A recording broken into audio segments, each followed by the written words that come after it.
ആലുവ താമരപ്പള്ളി വീട്ടിൽ പൗലോസ് ഇടയ്ക്കിടെ ഭൂമിക്കടിയിലേക്ക് പോകും. പിന്നെ കുറച്ചുനേരം വിശ്രമിക്കും. പൗലോസ് തന്നെ കുഴിച്ച തുരങ്കത്തിലൂടെയാണ് ഈ പോക്കുവരവുകൾ. വീട്ടുവളപ്പിൽ വീടിനോട് ചേർന്ന് മണ്ണെടുക്കാനായാണ് ഈ അപൂർവ കുഴി തുരന്നിരിക്കുന്നത്.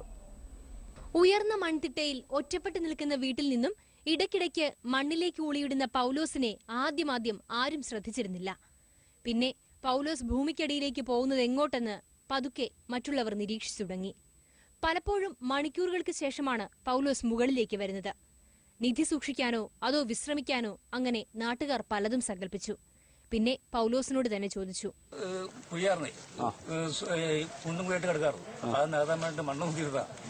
എന്നാൽ മണ്ണെടുക്കാനായി കുഴിച്ചതെന്നാണ് പൗലോസ് പറയുന്നത്. ഒരാൾക്ക് കഷ്ടിച്ച് ഊർന്നിറങ്ങാൻ കഴിയും വിധമാണ് തുരങ്കം.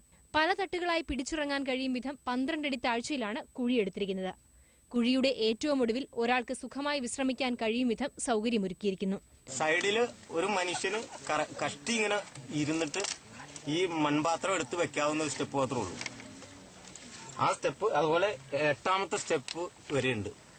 പുറത്തെ ചൂട് കൂടുമ്പോഴും പ്രാർത്ഥനയ്ക്കുമൊക്കെയായി പൗലോസ് ഇടയ്ക്കിടെ കുഴിയിലേക്ക് പോകും. എന്തായാലും പൗലോസിന്റെ തുരങ്കം കാണാൻ നാട്ടുകാരും ഇങ്ങോട്ടേക്ക് എത്തുകയാണ്. മനോരമ ന്യൂസ്, കൊച്ചി.